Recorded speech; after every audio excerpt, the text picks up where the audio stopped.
రాజకీయాల్లో గెలుపోటములు సహజమే. ఎవరైనా సరే గుర్తుపెట్టుకోండి. ఒక వ్యక్తి తగ్గడం అంటే నెగ్గడం కోసమేనని. మీ అందరికీ గుర్తుండే ఉంటుంది ఓ సినిమా డైలాగ్. ఎక్కడ నెగ్గాలో కాదు, ఎక్కడ తగ్గాలో తెలిసినవాడే గొప్పవాడు అని. నాకు సముద్ర కిరీటం అంటే ఇష్టం. పైకి లేచి కింద పడుతున్నందుకు కాదు, కింద పడినా పైకి లేస్తున్నందుకు. అచ్చం వీరి విషయంలో ఇలాగే జరిగింది అని చెప్పేసి అనుకుంటున్నాను. కింద పడినా పైకి లేచారు. గత ఎన్నికల్లో ఓడిపోయినా మళ్ళీ లోక్సభ ఎన్నికల్లో పోటీ చేసి గెలిచి నిలిచారు. వారెవరో ఒకసారి చూసేద్దామా? Let's go. ఈటెల రాజేందర్ తెలంగాణ రాష్ట్రంలో 2023లో జరిగిన అసెంబ్లీ ఎన్నికల్లో 2 చోట్ల పోటీ చేశారు. ఒకటి హుజూరాబాద్ నియోజకవర్గం, 2 గజ్వేల్ నియోజకవర్గం. హుజూరాబాద్ నియోజకవర్గం నుండి బీజేపీ పార్టీ నుండి పోటీ చేసి ఓడిపోయారు. అదేవిధంగా గజ్వేల్ నుండి కూడా పోటీ చేశారు. అయితే పోటీ చేసిన 2 చోట్ల ఓడిపోయారు. ఇదే క్రమంలో 6 నెలలు తిరగకముందే లోక్సభ ఎన్నికలు రావడంతో దేశంలో అతిపెద్ద నియోజకవర్గమైనటువంటి మల్కాజ్గిరి నియోజకవర్గం నుండి పోటీ చేశారు. దాదాపుగా 3,91,000 ఓట్ల మెజారిటీతో ఘన విజయం సాధించారు. అసెంబ్లీ ఎన్నికల్లో పోటీ చేసి ఓడిపోయినా లోక్సభ ఎన్నికల్లో గెలిచారు, గెలిచి నిలిచారు.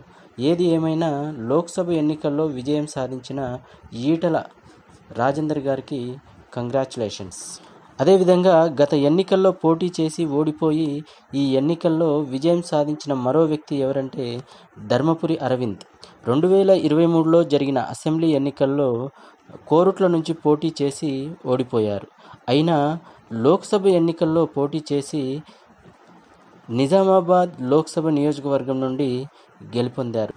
దాదాపుగా 1,00,000 మెజారిటీతో విజయం సాధించారు.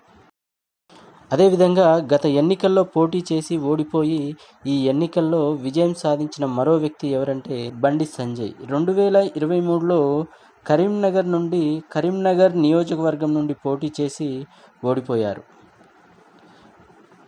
మళ్ళీ కరీంనగర్ లోక్సభ నియోజకవర్గంలో కరీంనగర్ నుండి పోటీ చేసి దాదాపుగా 2,25,000 ఓట్ల మెజార్టీతో విజయం సాధించారు.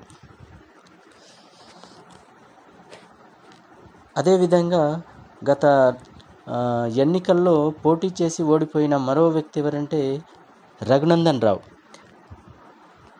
2023లో దుబ్బాక నుంచి బీజేపీ పార్టీ నుంచి పోటీ చేసి ఓడిపోయారు.